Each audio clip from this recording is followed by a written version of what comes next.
téléspectatrices de Gox Bi TV. Bonsoir à la famille africaine de partout où vous vous trouvez. Nous sommes encore ravis de partager ces moments avec vous à travers notre émission africaine, l'heure de l'Afrique. Aujourd'hui, nous avons l'honneur d'accueillir, ou bien d'avoir avec nous Souleymane Jules Diallo, coordonnateur de l'organisation, coordonnateur national de l'organisation panafricaine DIF Afrique. Aujourd'hui, nous allons parler de la jeunesse africaine dans sa globalité. Donc, le thème abordé ce soir, c'est jeunesse africaine entre défis et perspectives pour une Afrique meilleure. Bonsoir, Jules. Bonsoir, Mariam. Merci pour l'invitation. Merci. Comme nous le disons toujours, que la jeunesse africaine est l'avenir du continent, nous sommes appelés à relever le défi, ou bien nous sommes appelés à gérer la relève de nos anciens. Mais c'est une jeunesse qui, en même temps, suscite beaucoup d'inquiétudes en fonction de ses conditions, ou bien de sa condition de manière globale. Et c'est une jeunesse qui fait réfléchir, c'est une jeunesse qui fait agir le plus souvent, de par ses attitudes, de par ses comportements que tout le monde voit de jour en jour.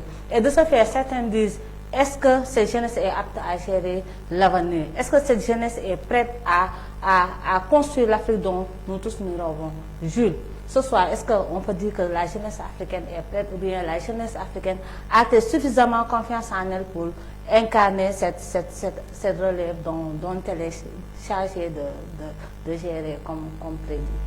Bon, en tout cas, ce que je peux dire de façon très explicite, c'est qu'il y a un processus qui engage en tout cas des milliers de jeunes partout à travers le continent et au niveau de ces diasporas. Aujourd'hui, il serait en tout cas trop naïf de dire que la jeunesse est carrément prête. Mais on peut dire que le processus est enclenché. Il y a des jeunes, il y a des hommes de valeur, des femmes de valeur qui sont conscients des enjeux, qui prennent des initiatives, tant sur le plan économique, politique et même social. Et on peut dire qu'il y a beaucoup d'espoir parce que le processus est enclenché et qu'il suffit juste d'encadrer ce processus-là et d'y mettre beaucoup de volonté et permettre à ces jeunes-là vraiment de pouvoir être à la hauteur des attentes parce qu'il y a beaucoup d'enjeux mondiaux, il y a beaucoup de défis. Et moi, en tout cas, je suis optimiste et je pense que cette jeunesse-là, d'ici 20 ans, 30 ans, 50 ans, ils pourront être en tout cas des acteurs capables de porter le développement de l'Afrique, capables de porter en tout cas la transformation, le changement sur le plan économique, social, culturel et même politique. Certes, c'est vrai que nous avons des jeunes hommes, des jeunes dames très engagés par rapport au combat, très engagés par rapport au devenir de l'Afrique, qui se battent pour ça. Mais de l'autre côté aussi, tout le monde voit qu'il y a des jeunes qui sont désespérés de plus en plus. Il y a des jeunes qui se perdent même, on peut le dire. Est-ce que les valeurs qu'incarnaient nos aïeux, les valeurs qu'incarnaient les pères et les mères d'hier, qui faisaient qu'on avait un lait qui était là, est-ce qu'on peut dire que ces jeunes d'aujourd'hui incarnent ces mêmes valeurs, ou bien les valeurs qu'on attendait, à savoir la dignité, l'honneur, le bravo, est-ce qu'aujourd'hui on peut dire que la jeunesse que nous avons aujourd'hui, ou bien la jeunesse africaine d'aujourd'hui a conservé ce legs? Bon, comme tu l'as dit, c'est un legs, c'est un héritage, c'est une transmission. C'est-à-dire que la transmission n'a pas été totalement faite. Donc ce qui fait que, ajoutons le problème de l'éducation, parce que la plupart des jeunes, en fait, c'est un problème d'éducation, c'est un problème éducationnel.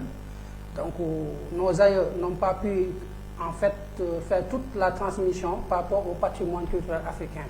Ce qui fait que beaucoup de gens aujourd'hui, c'est à travers des livres, c'est à travers en fait des émissions, c'est à travers des conférences, c'est à travers des débats qu'ils ont pu en tout cas prendre possession de ces valeurs, prendre possession de ce patrimoine culturel africain.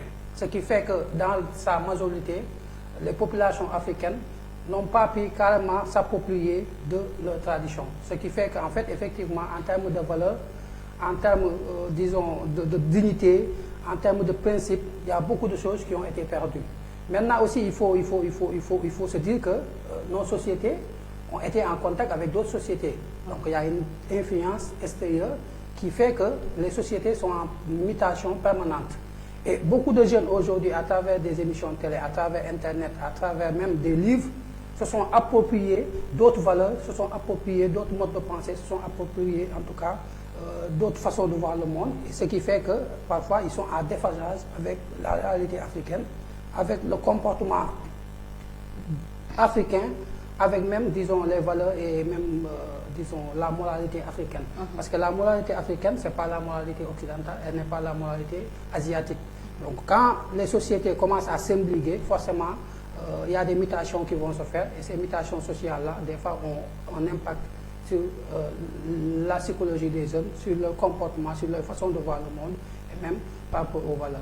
Ça veut dire que la mutation, si je comprends bien, la mutation n'a pas été totalement faite. Il y a des choses qui n'ont pas pu être transmises comme ça devait être. En plus, nous vivons dans un monde globalisé, dans la mondialisation, où on est obligé d'interagir. Et cet interagissement, si ça vient au moment où les bases ou bien les acquis n'ont pas bien été installés, ça peut amener des conséquences à travers surtout les mutations que le monde vit. Donc, on peut dire que la jeunesse africaine, en partie, a perdu ses repères ou pas. Oui, oui, de quelque part, il faut le dire. Et c'est pourquoi d'ailleurs, il y a un travail, disons, de sensibilisation, d'éveil qui est fait dans tous les pays. Il y a beaucoup d'acteurs qui se sont engagés dans le processus pour en fait permettre à la jeunesse africaine, à la population africaine, de se réapproprier son patrimoine, de se réapproprier sa dignité, de se réapproprier ses valeurs. Donc c'est un processus, c'est un travail. Il y a beaucoup d'acteurs, comme je l'ai dit, qui doivent continuer à faire passer le message, à éveiller les consciences, mais aussi à transmettre la connaissance. Parce que d'habitude, dans nos sociétés africaines, la connaissance n'est pas tellement transmise. Parce que beaucoup... C'est un aspect négligé. Voilà, c'est un aspect en fait qu'il faut revoir. Parce que d'habitude même, bon maintenant ça va, mais d'habitude dans certaines sociétés, les gens n'écrivent pas. Ils n'écrivent pas parce que la connaissance, elle est sacrée. Elle est sacrée et c'est un secret. Donc c'est un secret qui est transmis dans le secret. Ce qui fait qu'en fait, en termes de transmission, beaucoup de jeunes n'ont pas accès à ces domaines de connaissances-là. Mais je pense que maintenant, avec les réseaux sociaux, avec les émissions, avec les conférences, avec les livres, que beaucoup d'Africains commencent à, en tout cas, vulgariser au niveau des universités, disons même dans les milieux sociaux. Je pense que ça va permettre à la jeunesse, ça va permettre aux populations de mieux comprendre, en tout cas, la tradition africaine, les valeurs africaines. Et à partir de là, ils pourront avoir des perspectives par rapport au paradigme africain et comment participer au développement africain, et comment aussi être acteur et avoir une conscience politique, une conscience citoyenne. Parce que ce qu'il faut comprendre, c'est que dans beaucoup de sociétés africaines, il y a eu en fait un impact du capitalisme. C'est le capitalisme en fait qui a déstructuré les sociétés. Et donc finalement, même en termes d'éducation, dans les familles ont été déstructurées, ce qui fait que même les parents n'ont plus le temps vraiment de transmettre la connaissance à leurs enfants, de leur transmettre certaines valeurs. Parce que si on prend l'exemple de Dakar, pratiquement c'est une ville qui met la pression à tout le monde. Moi, des fois, quand je taquine, je dis à Dakar, les gens sont comme des robots. Mais tout à l'heure, quand je venais, quand j'ai vu les gens devant les arabus et tout ça, je rigolais en fait, parce que je me disais que les gens, en fait, c'est comme s'ils ont été programmés comme des robots. Ils font les mêmes choses de la même manière, et ils sont tout le temps pressés, ils se bousculent, ils sont énervés. Donc, imagine, aujourd'hui, qu'à Dakar, la location, elle est très chère. Il faut pouvoir payer son loyer, il faut pouvoir payer son transport, et ainsi de suite, ainsi de suite. Il y a tellement de charges que finalement les gens, ils oublient même l'aspect humain. Comment transmettre ces valeurs, comment transmettre la connaissance aux enfants, parce que les gens n'ont plus le temps, parce qu'ils sont sous la domination du capitalisme, du matérialisme. Il faut courir tous les jours pour chercher de quoi payer son loyer, pour chercher de quoi manger. Donc finalement, en termes d'éveil citoyen, en termes d'éveil humain, il n'y a pas un travail qui se fait parce que les gens, en fait, ils sont sous pression. Donc, si on comprend bien, les conséquences du système capitalisme ont fait de telle sorte que les bases ou bien les socles qui faisaient l'organisation, qui faisaient la société, qui faisaient l'éducation, qui faisaient tout un ensemble, ont été mis à côté ou bien n'ont pas pu être conservés comme ça devait. Et vous avez parlé tout à l'heure d'un paradigme africain. Si on cherche à se renouer nos valeurs, si on cherche à se renouer avec la connaissance qui était là, parce que quoi qu'on puisse dire, il y avait du savoir qui était là, les connaissances étaient bien installées. Mais s'il n'y a pas cette transmission qui devait faire en fonction de ces connaissances, ça veut dire que l'identité africaine, on peut dire que l'identité qui faisait que nous soyons des Africains, ou bien qui faisait que nos aînés ou bien nos parents étaient ce qu'ils étaient, c'est cette identité qui nous est perdue. Et selon vous, comment serait adapté par rapport à cette nouvelle identité qui devrait faire figure de la jeunesse africaine? Bon, en fait, ce qu'il faut comprendre avec le capitalisme, c'est simple. C'est-à-dire que le capitalisme, c'est que ils te disent si tu ne travailles pas, tu ne manges pas. Donc il y a un conditionnement Il y déjà. a un conditionnement. Donc il faut travailler pour pouvoir manger. Ça, c'est la première règle du capitalisme. Ensuite, ils te disent en fait le matériel est plus important que l'humain. C'est-à-dire que les gens courent derrière l'aspect matériel. C'est-à-dire comment avoir des immeubles, comment avoir des voitures, comment se faire beaucoup d'argent. Alors que le développement d'abord, il faut que l'aspect humain soit pris en compte. Centré sur l'humain. Voilà, centré sur l'humain. Il faut que la personne psychologiquement, n'est-ce pas, moralement, mentalement, qu'elle soit vraiment accompagnée, qu'elle soit outillée pour qu'elle puisse être en tout cas un citoyen utile. Alors que le système capitaliste, en fait, c'est une minorité qui met en place des mécanismes qui font que tous les autres citoyens, en fait, ils sont comme des esclaves, en fait, parce qu'ils courent, et finalement, ils n'ont même pas le temps de faire une élévation mentale, de faire un développement mental, parce que tout simplement, ils sont derrière des problèmes quotidiens, comment manger, comment se déplacer, comment trouver de l'eau à boire, comment payer une facture d'électricité, comment, et finalement, il n'y a pas ce travail mental, psychologique qui se fait. Je pense qu'aujourd'hui, en fait, l'alternative qu'il faut, c'est continuer à débattre de cela, à éveiller les consciences, à poser le débat, mais aussi trouver des cadres alternatifs, parce qu'à l'école, en fait, on travaille plus sur les compétences que sur les comportements. Alors qu'il faut travailler davantage sur les comportements, parce que les compétences, ça vient avec le temps. Mais les comportements, si tu n'as pas de bon comportement, tu n'as pas de valeur, tu n'as pas de dignité, tu n'as pas d'éthique, à un certain âge, c'est très difficile de transformer cette personne-là, parce que c'est à partir de son enfance qu'il faut lui inculquer certaines valeurs. Donc je pense qu'aujourd'hui, il faut que nous mettons en place des cadres alternatifs, parce que l'école ne propose plus ce modèle éducationnel-là. Et je pense que dans cette dynamique-là, les acteurs sont en train de faire un travail intéressant. Parce que je pense, comme je l'ai dit tantôt, c'est à travers des conférences, à travers des débats télévisés, à travers des livres, qu'aujourd'hui, beaucoup de jeunes ont pris conscience et beaucoup de jeunes se sont réappropriés, en tout cas leur patrimoine, se sont réappropriés leur identité. Et aujourd'hui, c'est des jeunes qui sont engagés dans le processus et qui sont vraiment très utiles par rapport à tout ce qui se fait. Et je pense qu'on peut avoir espoir et se dire que dans 20 ans, dans 50 ans, je pense qu'on aura suffisamment de jeunes capables de porter vraiment le développement de l'Afrique avec de nouvelles façons de voir le monde, avec un paradigme africain, sans complexe. Je pense que ces jeunes-là pourront développer le continent. Donc, arriver à un paradigme africain, ça veut dire que c'est un processus à suivre. Et on peut avoir espoir, vu ce qui se passe à travers les forums et tout. Vous l'avez dit tout à l'heure, beaucoup de jeunes se sont engagés, beaucoup de jeunes se sont conscientisés à travers les livres. Ça veut dire qu'ils sont allés vers la connaissance, ils sont allés vers l'information. Mais ce n'est pas le cas de la majorité. Vous l'avez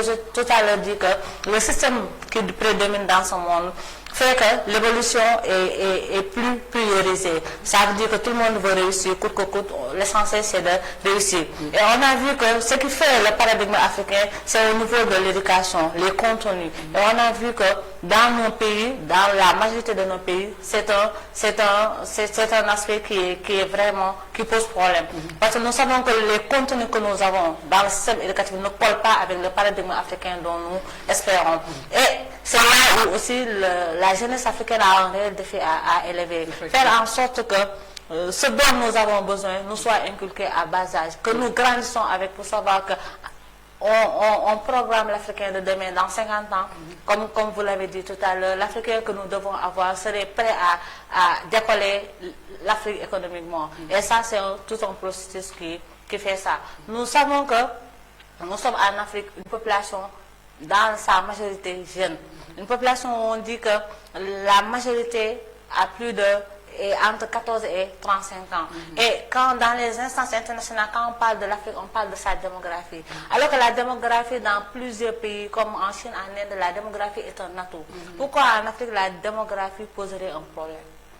Non, fondamentalement, nous avons été battus sur le plan mental, c'est-à-dire sur le plan éducationnel. Parce qu'en fait, pour chaque peuple, il faut que le peuple puisse avoir une idéologie, un socle, une base, en tout cas théorique, un système de pensée. Et c'est à partir de ce système de pensée-là que l'on peut construire quelque chose. Mais si on analyse bien dans nos États, par exemple au Sénégal, il n'y a pas de base idéologique sur laquelle on est en train de construire les citoyens. Ce qui fait qu'en fait... En tout cas, il n'y a pas un projet de société qui fait que le futur sénégalais qu'on veut, voilà. bien le futur africain qu'on veut sera déterminé par ces critères-là. Voilà. Maintenant, il y a un processus, comme je vous l'ai dit. Les gens se battent sur le plan idéologique. Parce qu'aujourd'hui, en fait, beaucoup parlent de panafricanisme, de patriotisme, de nationalisme. Maintenant, il faut qu'il y ait une base idéologique sur laquelle, en tout cas, on va bâtir le nouveau citoyen africain. Deuxième élément, en fait, c'est que, comme je l'ai dit, c'est le capitalisme qui a déstructuré toutes les structures sociales en Afrique. Par exemple, si on prend l'exemple du Sénégal, à côté du communautarisme que nous connaissions, aujourd'hui c'est l'individualisme. C'est-à-dire que chacun vit sa vie. Voilà, chacun vit sa vie isolée. Alors qu'avant c'était du communautarisme, c'était de grandes concessions, les gens mangeaient ensemble, ils buvaient ensemble, ils faisaient tout ensemble. Si tu as un événement, toute la famille soutient, donc avec le financement participatif, etc., etc. Si vous avez un problème, c'est toute la famille qui se regroupe pour appuyer. Et la nuit, en fait, moi je me souviens que quand j'avais 7, 8, 10, jusqu'à 15 ans même, tous les soirs, pratiquement, ma grand-mère me racontait des contes. Et c'était des contes africains. Et ça a participé à la fabrication de mon imaginaire. Parce que aussi, l'imaginaire, ça compte. Mais aujourd'hui, qu'est-ce qu'on voit? Les gens ils regardent que des émissions qui nous viennent d'ailleurs. Ce qui fait que dans leur imaginaire, ils sont complexés parce qu'ils pensent que, en fait... Ils s'identifient plus à l'autre qu'à soi-même. Et les feuilletons aussi, parce qu'en fait, il faut le dire, le cinéma, c'est un instrument de domination. C'est du soft power. Donc quand tu regardes des films où tu vois en tout cas que la puissance de l'autre, finalement tu te dis que bon, nous en tant qu'Africains, on s'en sortira jamais. Pour s'en sortir, il faut... Parce que nous sommes trop loin des autres. Voilà, il faut aller en Europe ou il faut aller en Asie, parce qu'ici c'est fini. Et le prétexte de dire que la démographie africaine est un problème, moi je pense que ça c'est pas un débat, c'est un faux débat. La démographie n'est pas un problème. Le problème c'est qu'on n'a pas de bons leaders politiques. Le problème qu'on est battu sur le plan de l'organisation. Le problème c'est qu'il y a des détournements de deniers publics. Le problème c'est que les ressources de l'Afrique ne profitent pas aux Africains. Je pense que c'est ça le problème, mais le problème c'est pas le problème de la démographie. Ça c'est un faux débat, c'est un faux alibi, c'est un faux prétexte. Le seul problème c'est que les ressources du continent ne sont pas bien gérées. Elles ne sont pas exploitées pour le compte des Africains, elles sont exploitées par des multinationales étrangères, avec la complicité bien sûr de nos hommes politiques. Les fonds publics sont détournés par les hommes politiques. Je pense que c'est ça le problème. Mais si on se met ensemble et qu'on fait tout pour avoir de bons dirigeants, que les ressources africaines soient exploitées en Afrique, soient transformées en Afrique et que les bénéfices tirés de cette exploitation-là profitent aux Africains en ayant un bon système éducatif, en ayant de beaux hôpitaux, n'est-ce pas, en ayant de bonnes routes, etc., etc., une bonne alimentation, je pense que ça pourrait aider les Africains à aller de l'avant. Je pense que c'est ça le défi. Faire tout pour avoir de bons leaders politiques, faire tout pour, en tout cas, que toutes les ressources qui sont sur les sols africains soient exploitées en Afrique au profit des Africains et qu'on puisse avoir un cadre de vie, en tout cas, plus ou moins amélioré. Donc le problème de l'Afrique, ce n'est pas sa démographie, mais c'est plutôt un problème d'organisation et un problème de gestion. Ça veut dire que on ne va pas être le pays le plus riche au monde parce qu'on dit que économiquement, peut-être que nous peinons à décoller, mais nous savons que les ressources africaines sont les ressources les plus suscitées au monde. Parce que les plus grandes réserves de matières premières se trouvent en Afrique. Pourquoi donc l'Afrique n'arrive pas à se bénéficier de ces ressources naturelles jusqu'au niveau, jusqu'à nos jours, nous avons du mal à se réapproprier de notre politique économique, de notre politique de développement et de souveraineté. Et c'est ce qui fait que le plus souvent, le prétexte qu'on utilise chez nous, c'est la démographie pour nous faire comprendre que c'est à cause de ça que nous peinons à décoller. Donc sur cet aspect, nous sommes d'accord que nous avons une jeunesse forte, nous avons une jeunesse dynamique, travailleuse. Et qui parle de cette jeunesse-là, donc ça veut dire qu'on doit aller vers son accroissement. Parce que quand il y a une population pratiquement jeune, il faut faire des prévisions sur son accroissement et un développement social et économique. Et socialement, comment est le jeune africain? Ou bien socialement, comment vit le jeune africain d'aujourd'hui? Oui, je pense que l'Afrique, c'est le seul continent au monde où nous avons beaucoup de jeunes qui sont vraiment très dynamiques, qui ont la force, qui ont la santé et qui veulent travailler et qui n'ont pas de travail. Des jeunes qui ont la force, la santé, l'intelligence, qui veulent travailler, mais ne peuvent pas Ils travailler. n'ont pas de travail parce que tout simplement, les gouvernants africains n'ont pas de solution. Pour eux. Ouais. La seule solution qu'ils ont pour l'Afrique, c'est de dilapider les ressources du continent, détourner des fonds, aller acheter des maisons en Suisse, aux États-Unis. C'est la seule chose qu'ils savent faire. Bon, c'est vrai qu'il y a des exceptions, parce qu'il y a des pays en Afrique aujourd'hui qui montrent la voie, notamment la Tanzanie, Oui. le Botswana, le Rwanda. Donc, Oui. c'est des pays qui montrent qu'en fait, la pauvreté, ce n'est pas une fatalité. Il suffit juste qu'il y ait des hommes dignes, intègres, qui utilisent à bon escient les ressources du pays et ça peut permettre au pays de se positionner et de se développer. Parce que tant que dans les pays il y a de la corruption, il n'y a aucun espoir de développement. Parce que la corruption, ça détruit complètement une société. Et dans nos États, c'est ça le problème. C'est-à-dire que si on a des dirigeants qui ne font que détourner des fonds, qui sont dans le mensonge, tout ce qu'ils disent aux gens, ils ne le font pas, et finalement il n'y a plus de crédibilité, les gens ne croient plus aux hommes politiques. Donc je pense que ça va créer davantage de difficultés. Je donne un exemple. À Kédougou par exemple, à Sabodola, parce que je connais cette zone, ils exploitent de l'or. Mais vous tous, vous avez vu comment vivent les populations de Kédougou. Oui, dans une précarité. Oui, c'est pratiquement l'une des populations les plus pauvres au Sénégal. C'est des gens qui n'ont même pas de quoi manger. Et pourtant, ce sont leurs ressources qui sont exploitées. N'est-ce pas, dans leur localité, mais il n'y a pas de cadre, il n'y a pas, en tout cas, de décisions fermes, de décisions politiques qui ont été prises pour mettre à l'abri ces populations-là. Aujourd'hui, on parle de zircon, on parle de pétrole, etc. Est-ce que ces ressources-là vont profiter aux Sénégalais? Ça, c'est des questions qu'il faut se poser. Parce que tant que les ressources qui sont exploitées ne profitent pas aux populations, que ces ressources-là, leur exploitation, participent à la création d'emplois. Parce que tant que les jeunes n'ont pas d'emploi, tant que les jeunes ne parviennent pas à être stables économiquement, c'est-à-dire que nous sommes tous en danger. Parce que c'est une bombe à retardement. Parce que la plupart, c'est des diplômés. La plupart, c'est des gens qui ont été formés, qui ont des diplômes et qui ne parviennent pas à trouver de l'emploi. Et même quand ils décident d'entreprendre, il n'y a pas d'accompagnement, il n'y a pas d'appui. Mais d'ici 20 ans, d'ici 30 ans, est-ce que vous vous imaginez toute cette jeunesse-là, où est-ce qu'on va les mettre? Qu'est-ce qui va se passer avec toute cette jeunesse-là? Parce qu'il ne faut pas continuer à rester toute leur vie sans trouver de l'emploi, sans avoir de quoi manger, etc., etc. Donc ça veut dire qu'aujourd'hui, il faut qu'il y ait un changement politique. C'est-à-dire que politiquement, il faut que les hommes et les femmes les plus intègres parmi nous soient portés au pouvoir pour que ces gens-là puissent prendre des décisions vraiment structurelles et des décisions qui vont aller, en tout cas, appuyer les aspirations des peuples. Parce que le décalage, c'est que ce que les peuples veulent et ce que les dirigeants font, il y a un décalage. Donc aujourd'hui, il faut qu'il y ait des hommes intègres qui vont en tout cas prendre des décisions qui iront accompagner l'aspiration des peuples et permettre à la jeunesse vraiment de s'épanouir et de se sentir bien chez eux. Qui parle d'intégrité parle des problèmes de corruption. Et ce qui fait que l'Afrique a toujours du mal à s'en sortir parce que son économie se base toujours sur ce sentiment. Et tous les capitales que nous avons ne sera pas suffisant vu que d'autres vont le détourner à d'autres fonds. Donc une jeunesse qui est comme ça, qui est laissée à lui seul, qui est catégorisée par la marginalisation, parce que beaucoup de nos jeunes sont marginalisés, parce qu'on dit dans nos pays que vous êtes jeune. Pour autant que vous êtes jeune, vous êtes inutile, vous ne pouvez pas prendre certains postes de responsabilité. Vous êtes jeune, vous n'êtes pas encore apte à diriger ou bien à décider pour l'avenir. Donc ce sont des facteurs bloquants. Et aussi la précarité. Nous savons qu'en Afrique, la précarité touche plus les jeunes et les femmes. Nous voyons que nous vivons dans des sociétés où la femme et les jeunes subissent plus la pauvreté. Donc vous l'avez tout à l'heure dit, ça c'est un danger. Dans l'avenir, ça peut représenter un énorme danger vu que c'est une bombe dormante.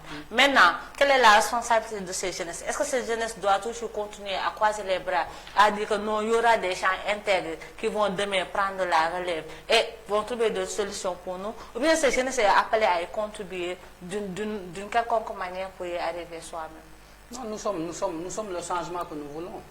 C'est-à-dire qu'aujourd'hui, en tant que jeunes, chacun est une solution. Et le danger, et ça je le vois souvent, c'est que les jeunes, en fait, ils pensent qu'il y aura un homme présenté sous forme d'un messie et qui va venir et d'une baguette magique, il va changer tous nos problèmes. C'est pas possible, ça n'existe pas. C'est révolu même. Chacun est une solution et chacun doit prendre ses responsabilités. Et aujourd'hui, je pense que c'est une question d'organisation et de mentalité, comme je l'ai dit tantôt. Parce qu'en fait, que ça soit dans les communes, il y a des jeunes qui veulent être maires. Pourquoi les autres jeunes ne les aident pas, ne les soutiennent pas? Il y a des jeunes qui veulent être députés. Il faut que la jeunesse elle-même se soutienne. C'est ça en fait la vérité. C'est-à-dire qu'aujourd'hui, tant que nous attendons une solidarité entre jeunes, c'est-à-dire aujourd'hui, si nous nous disons, bon, il faut qu'on fasse accéder les jeunes au niveau des instances de décision, jamais au plus grand jamais, les politiques ne vont nous donner des responsabilités gratuitement comme ça. Jamais au plus grand jamais. C'est-à-dire qu'il faut se battre. Parce que tout simplement, nous sommes dans un pays, on dit en tout cas c'est un pays démocratique, où chacun a le droit d'avoir des ambitions politiques, chacun a le droit de vouloir accéder à des instances de décision. Maintenant, il faut que, par rapport à son projet de société, par rapport à ses idées, par rapport à ses ambitions, que les autres jeunes puissent le soutenir pour qu'ils puissent accéder à ces instances-là. Donc je pense qu'aujourd'hui, c'est une question de pouvoir, et le pouvoir ne se négocie pas. Il faut arracher.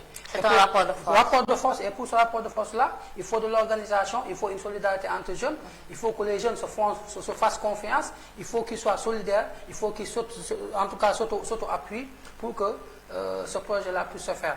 Mais si, quand il y a des candidatures jeunes, quand il y a des initiatives jeunes, par exemple, il y a des jeunes entrepreneurs.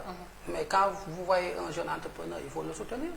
Il faut même de temps en temps acheter avec lui pour l'aider à... De manière de contribuer. L'aider à faire grandir son business. Quand vous voyez un jeune qui prend des initiatives, il faut appuyer, même si vous ne pouvez pas faire un appui physique, il faut faire un appui moral en termes de conseil, n'est-ce pas, en termes de motivation, ou même faire un appui technique. Si vous avez des compétences, il faut mettre ça au profit de cette initiative-là. Je pense que c'est comme ça qu'on réussira en tout cas à se positionner, n'est-ce pas, et à même pouvoir influencer en tout cas tous les autres jeunes. Mais si chacun attend à ce qu'il y ait un leader charismatique, un messie qui vient qui change tout, c'est pas possible. Quelle que soit la personne, un homme aussi intelligent soit-il, ne peut pas à lui seul changer l'avenir d'une nation. C'est pas possible. C'est-à-dire que c'est chaque citoyen qui se voit comme une solution, qui prend ses responsabilités et qui agit en conséquence. Donc il faut la conjugaison des forces de tout un chacun pour y arriver. Et vous venez de toucher un point sensible. Et on nous critique souvent sur ça. La jeunesse africaine manque de solidarité. On le voit tous. Vous l'avez donné des exemples, vous avez cité tout à l'heure des exemples qui fait qu'on a du mal à aller vers l'autre jeune pour soutenir économiquement ou bien pour soutenir moralement. Et ça, c'est un handicap.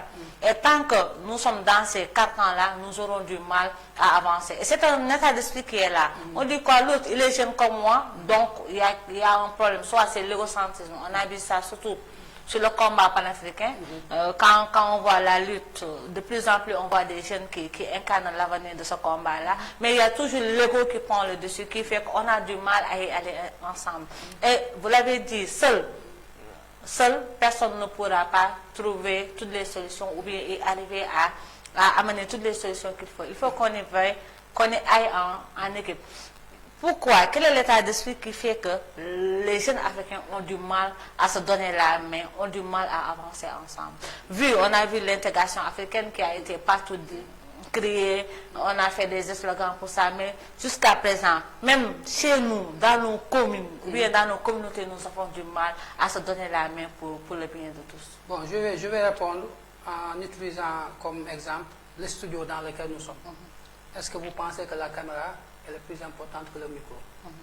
Est-ce que vous pensez que la caméra elle est plus importante que la connexion Internet que vous utilisez?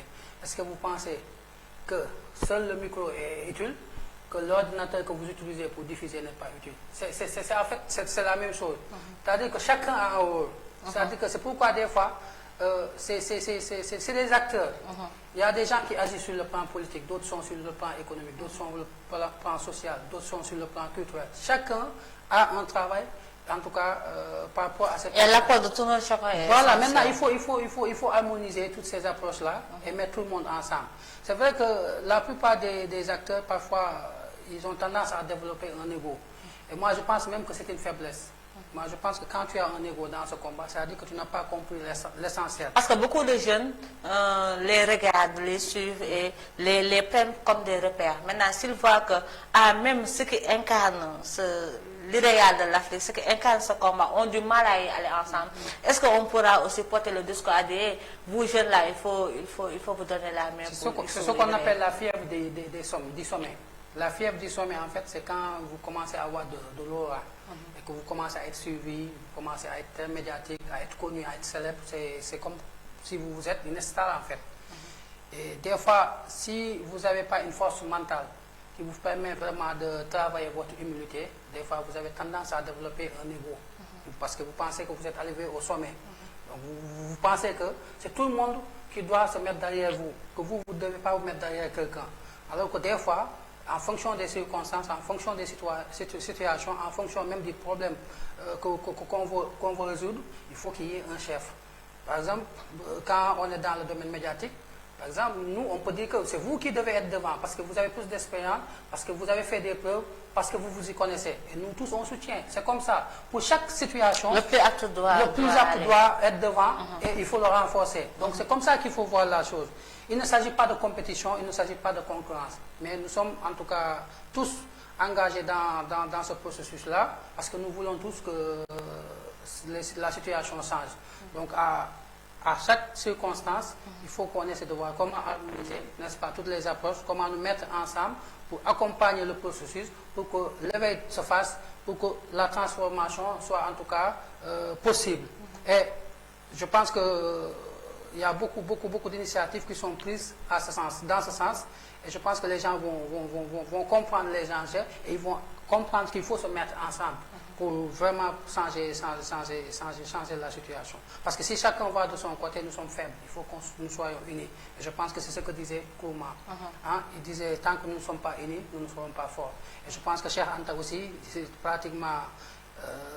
il a fait beaucoup de recherches sur ça. Il a parlé de ça, de la fédération, n'est-ce pas, des États-Unis d'Afrique, l'État fédéral africain. Donc je pense qu'aujourd'hui, il faut que les acteurs d'abord à la base qui s'unissent pour pouvoir influencer même les décideurs politiques. Parce que si nous, en tant que jeunes, en tant qu'activistes, en tant que panafricanistes, en tant qu'acteurs, si nous ne pouvons pas nous mettre ensemble, je pense que même les décideurs, eux, ils ne prendront pas en compte, en tout cas, notre souhait d'avoir un État fédéral africain. Donc la jeunesse africaine a la responsabilité de s'y mettre d'abord pour imposer aux autorités ou bien aux décideurs de les suivre sur ces lancées. Vous l'avez dit que c'est une faiblesse parce que c'est connu de tous qu'on a dit, répété une fois que l'avenir de l'Afrique c'est quand l'Afrique sera unie. Que seuls nous n'y arriverons pas. Et on voit de plus en plus que nous reculons au lieu même. Les avancées ou bien les acquis qui ont été là, on les perd tout le temps parce que nous sommes dans une individualisme extrême qui fait que ça nous affaiblit. Chacun de son côté devient de plus en plus faible. Mais tout à l'heure, vous avez parlé des jeunes, exemple des jeunes qui ont de l'ambition, qui veulent être soit des élus locaux, ou bien des députés, ou même, vous avez vu, président dans nos pays, on peut pas être président quand on est jeune. Parce que des faits de sorte en sorte qu'on pense que toujours le jeune est immature, le jeune est irresponsable. Donc il faut qu'il atteigne certain âge de maturité ou d'adulte pour pouvoir aspirer à certaines responsabilités. Vous y pensez quoi? Est-ce que c'est une faiblesse ou bien est-ce que c'est juste une tare qui fait qu'on nous marginalise de l'activité politique ou bien des cercles de décision? La première arnaque même, c'est ça. C'est-à-dire qu'aujourd'hui, au Sénégal, on te dit pour être candidat aux élections présidentielles, il faut au minimum 35 ans. Voilà, c'est la première arnaque en fait. Parce qu'aujourd'hui, tu peux avoir 20 ans et être plus mature que quelqu'un qui a 35 ans. Parce que la question de maturité, ça n'a rien à voir avec de l'âge. Il y a des jeunes de 18 ans qui sont plus intelligents, plus matures et plus responsables que des personnes de 40 ans ou de 60 ans. Et aujourd'hui, tous les dégâts que nous connaissons dans ce pays-là, ce n'est pas des jeunes, ce sont des vieux. Les gens qui détournent des fonds là, d'habitude c'est des vieux qui ont plus de 40 ans, 50 ans, 60 ans. Des gens qui ont été là depuis les indépendances jusqu'à nos jours. Pratiquement toutes les difficultés que vivent les Sénégalais ont été causées par ces gens-là. Donc je pense que fondamentalement c'est la première arnaque. Comme je l'ai dit, ce qu'il faut faire, c'est qu'il faut s'organiser, c'est tout. Il faut s'organiser. Quand il y a des initiatives prises par des jeunes, il faut les accompagner. Il Il faut les accompagner. S'il y a des jeunes qui vont être candidats aux élections locales, il faut accompagner le processus. Il faut les aider, il faut les encourager. Je ne dis pas que politiquement, que tous les jeunes doivent être avec, disons, une organisation ou un parti politique parce que tout simplement, le projet est porté par un jeune. Mais je dis, même si vous ne partagez pas la même vision, la même idéologie, mais il faut le soutenir moralement, il faut l'encourager, il ne faut pas le décourager. Maintenant, essayer aussi de mettre en place des cadres qui correspondent à nos aspirations, à notre point de vue. Oui. Donc je pense que fondamentalement c'est ça, il faut qu'on s'organise, qu'on s'appuie les uns et les autres, n'est-ce pas, qu'on essaie de créer une dynamique collective et qu'on puisse vraiment mettre en place, tant sur le plan économique, social, culturel et même politique, des initiatives promptes, des initiatives qui sont capables vraiment de proposer, en tout cas, une alternative, un changement. Ouais. Par rapport à l'éveil des consciences, par rapport même, disons, à notre engagement. Donc pour cette alternative-là, il nous faut une jeunesse autonome. Parce que tant que nous ne sommes pas autonomes aussi, nous ne pouvons pas mener certains combats. Surtout l'alternative, ça demande de la stratégie. Ça demande du temps et des moyens. Ça veut dire que les jeunes doivent aller vers ça. Et tout à l'heure, vous l'avez dit, nous sommes des jeunes qui sont travailleurs, qui sont bien, mais qui n'ont pas de travail, ou bien ont du mal à travailler. Et quand on ne travaille pas, on ne peut pas être autonome. Et quand on ne peut pas être autonome, on ne peut pas défendre certaines idées, vu comment sont constituées nos sociétés. Est-ce que la jeunesse, dans cette condition-là, pourra-t-elle s'assumer? Dans les conditions actuelles de nos États, est-ce que la jeunesse pourra s'assumer pour incarner cet avenir-là? En fait, comme je l'ai dit tantôt, c'est-à-dire qu'aujourd'hui, la plupart des jeunes, ils ont la possibilité de travailler. Mais malheureusement, l'État n'est pas en capacité de créer le cadre.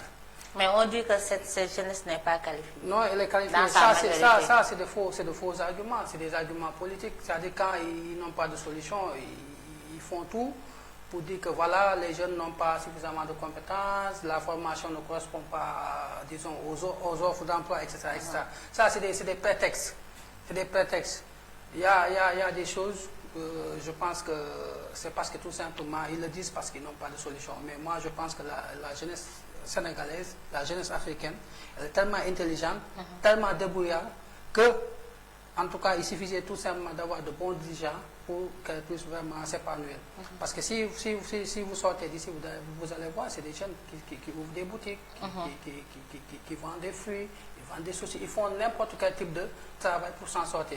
Parce qu'en réalité, quand la personne ne travaille pas, elle perd sa dignité en fait. Effectivement. Parce que si vous n'avez pas de quoi manger, si vous n'êtes pas mentalement fort, ça peut vous pousser à commettre des dérives.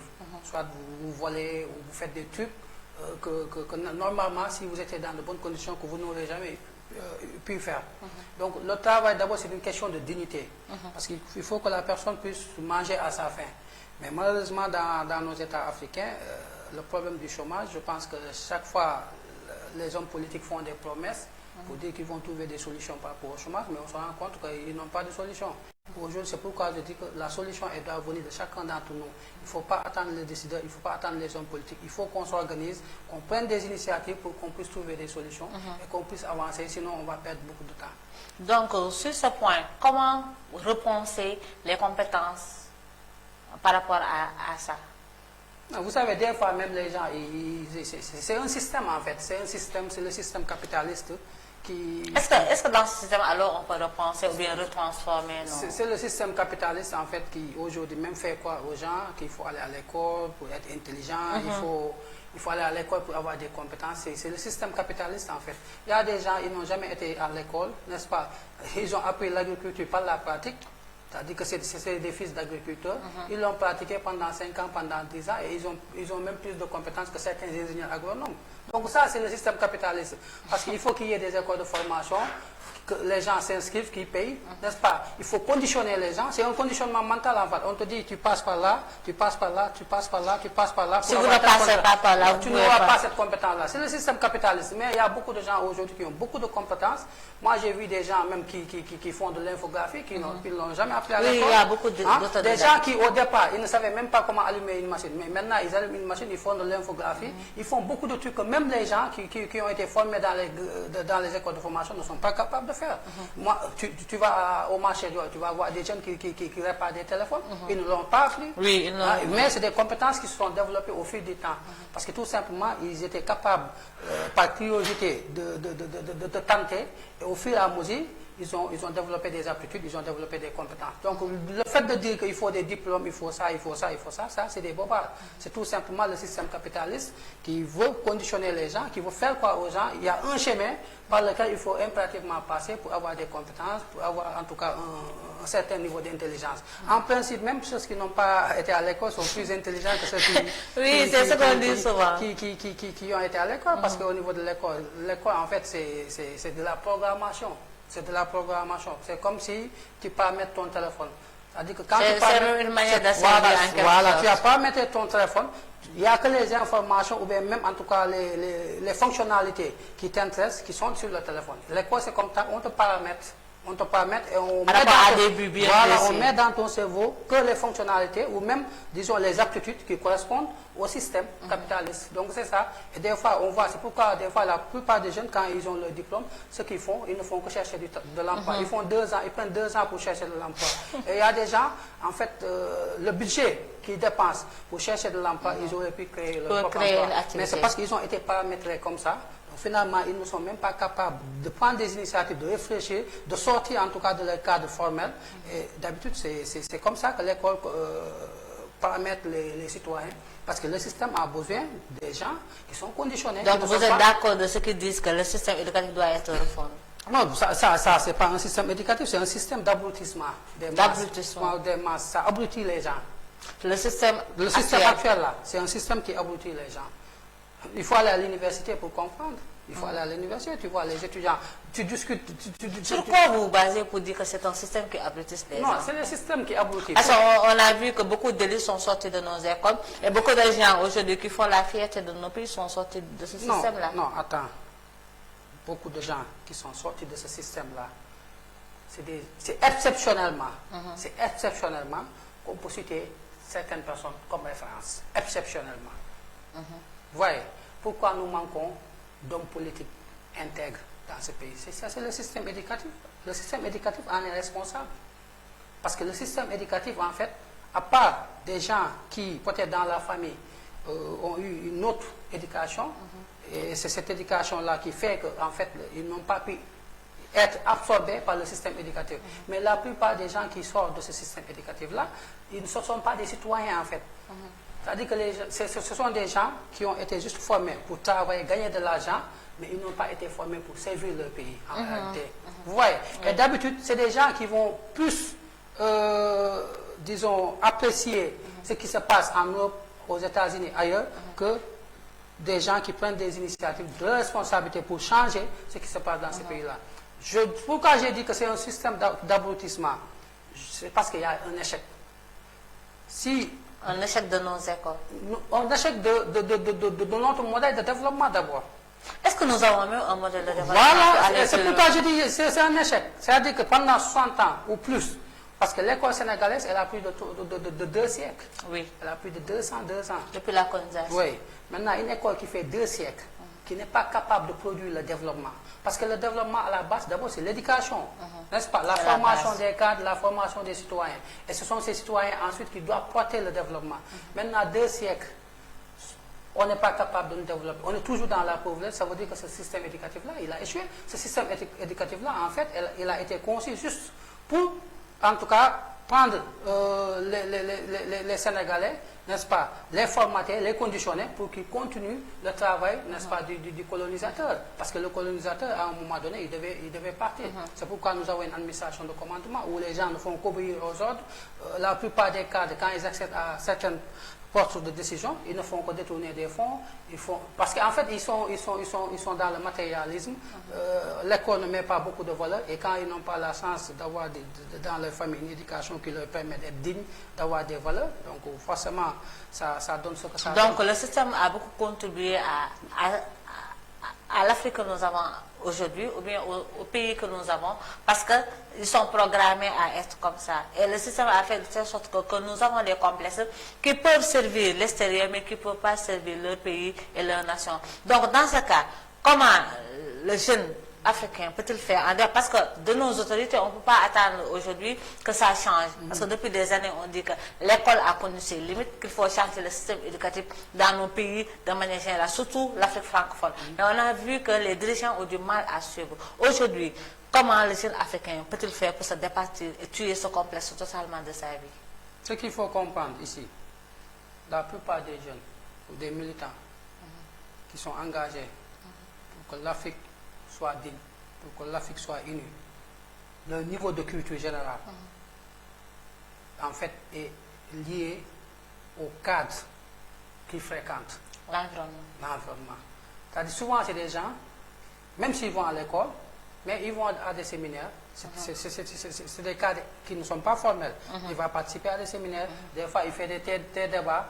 Donc, il lit un livre qui n'est même pas dans le système éducatif. Oui.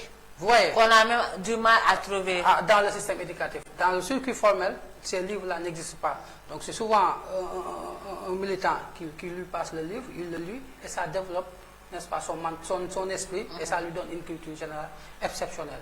Et c'est souvent, quand vous voyez souvent les militants panafricanistes, quand ils discutent avec d'autres personnes, vous avez l'impression que c'est des gens qui ont bac plus 50 ou bac plus 100. Oui. Alors que la plupart du temps, c'est parce que c'est des gens qui recherchent beaucoup l'information, qui sont dans des réseaux, qui participent à des cadres de discussion, de débat, de dialogue, et ça les forge. Mais quand tu passes par le système éducatif normal, tu peux avoir ton doctorat et ne pas comprendre en tout cas les questions liées au continent. Tu connais plus l'histoire des autres que ton propre histoire. Tu connais plus le modèle politique, économique des autres que, en tout cas, ce qu'il faut faire pour ce continent-là. Tu connais plus, en tout cas, tout ce qui se passe ailleurs que les défis et les enjeux de ton continent. Et souvent, c'est quand tu commences à fréquenter d'autres cadres que tu as ces informations-là. Nous, des fois, on voit des jeunes qui ont des masters, etc. Mais tu leur dis des trucs, mais ils se disent mais ça n'existe pas, ça existe où? Tu sens qu'ils n'ont pas l'information, parce que dans le circuit formel d'éducation, on fait tout pour ne pas donner la bonne information à ces jeunes-là. C'est pourquoi des fois, quand ils finissent l'école, quand ils ont leur diplôme, ils ne peuvent pas, en tout cas, se sentir très fiers d'être africains.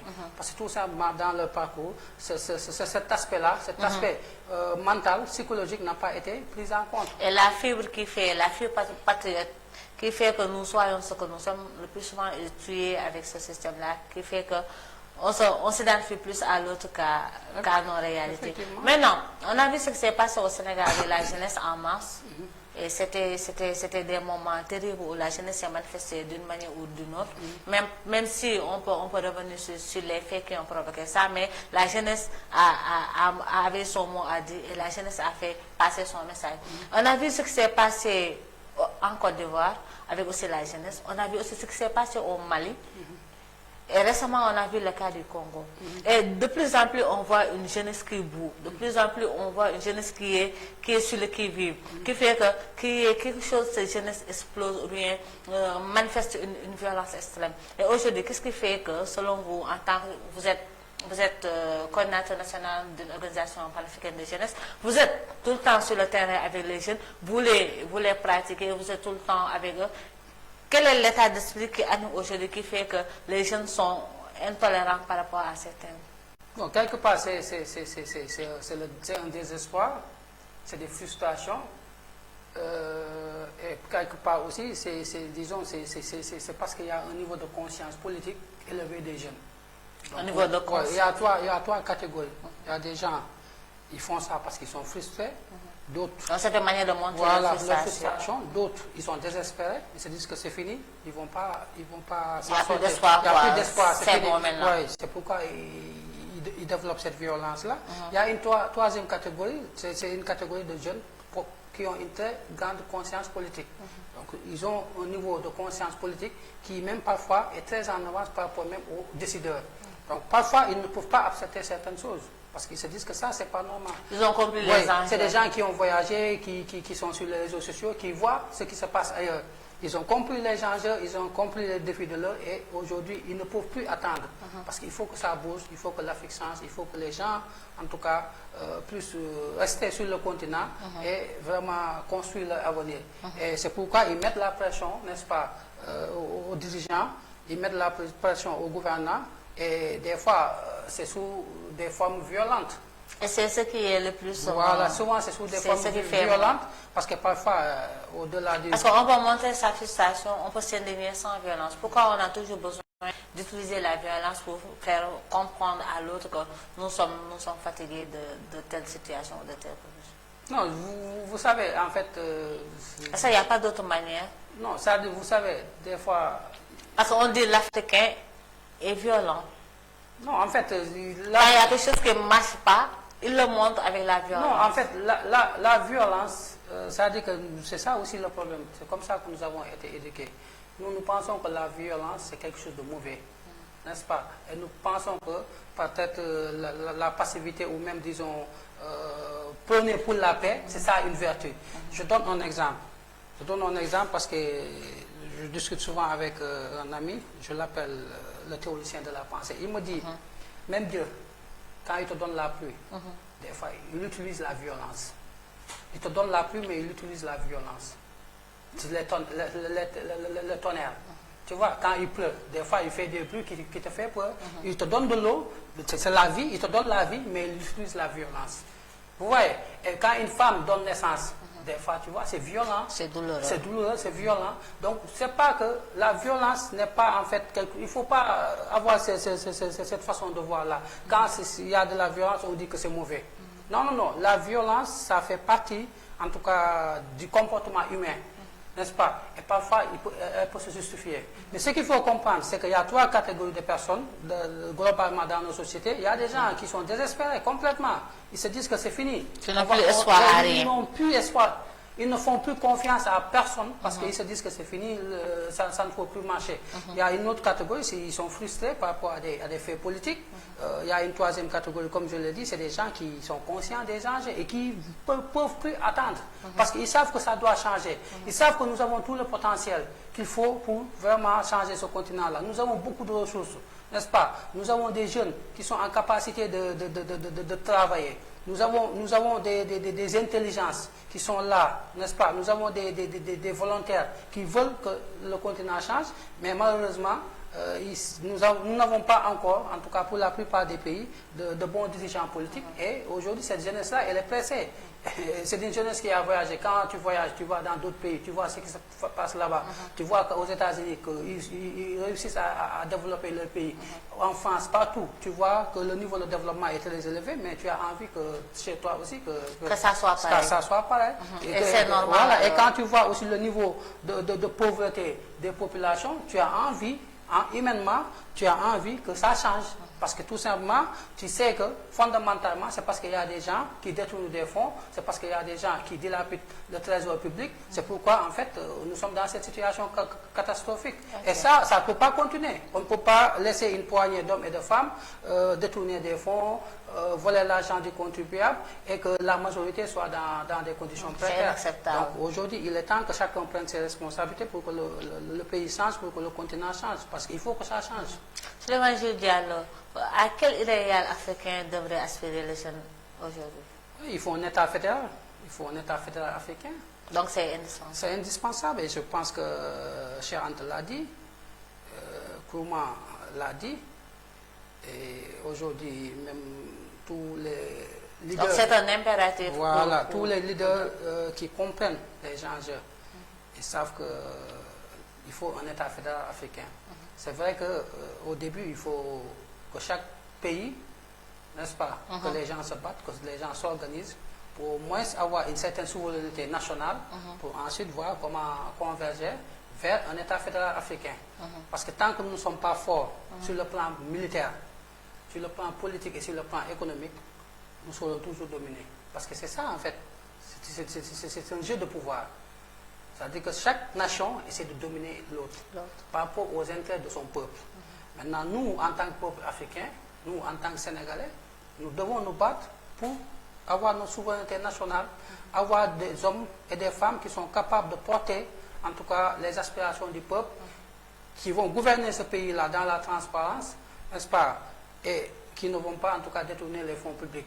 Ensuite, voir comment aller vers un État fédéral africain. Parce qu'il faut impérativement aller vers un État fédéral africain pour avoir une armée forte, une économie forte et un gouvernement fort et être en capacité de se positionner par rapport aux enjeux mondiaux Et j'ai vu la dernière fois qu'en fait, par rapport même à toutes nos ressources, que sur le marché mondial, nous ne représentons même pas en fait 5%.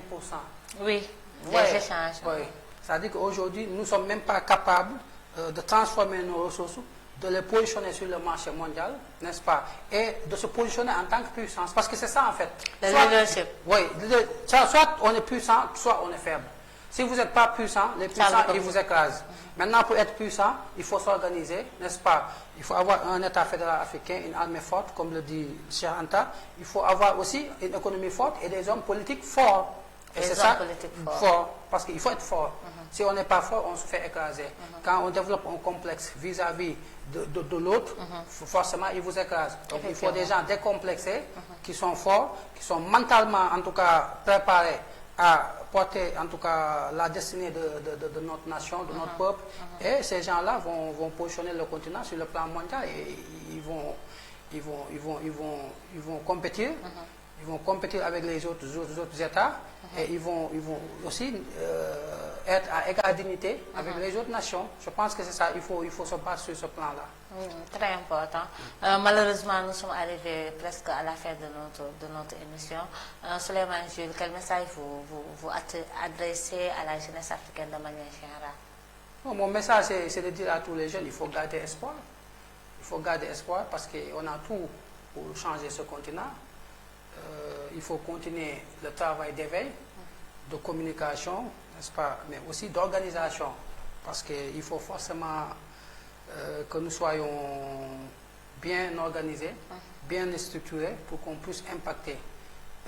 Dire aux jeunes aussi, il faut qu'ils soient plus solidaires entre eux, qu'ils soient plus exigeants par rapport aux dirigeants politiques, parce qu'on ne peut pas continuer à voir une poignée d'hommes ou de femmes dilapider les ressources du pays, voler l'argent du contribuable et que tout le monde ne puisse pas en tout cas dénoncer cela, prendre notre responsabilité en tant que citoyen. Il faut que nous prenions nos responsabilités. Donc globalement, je demande à toute la jeunesse africaine de prendre leurs responsabilités, que chacun, en fonction de ses possibilités, en fonction de ton milieu social, que tu puisses vraiment être un acteur, que tu ne sois pas un spectateur, que tu sois un acteur, que tu participes, n'est-ce pas, que ça soit mentalement, physiquement ou même financièrement, que tu contribues et que tu essaies de booster les autres pour que vraiment le continent puisse connaître le développement, en tout cas, tant espéré et tant attendu. Votre dernier mot?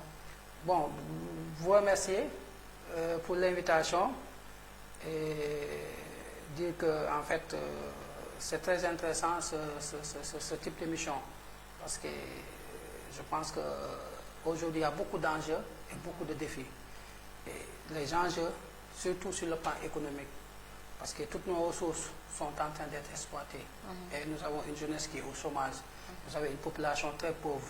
Donc je pense que c'est des émissions qu'il faut faire tout le temps pour que les gens soient en tout cas intéressés à ces questions économiques-là, à ces questions politiques-là, et qu'ils soient aussi impliqués et qu'ils prennent leurs responsabilités.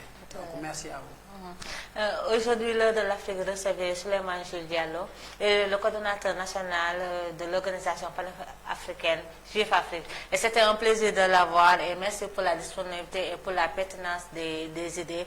Et c'est ça la jeunesse africaine, on vous dit que vous êtes l'avenir certes, mais vous êtes le présent.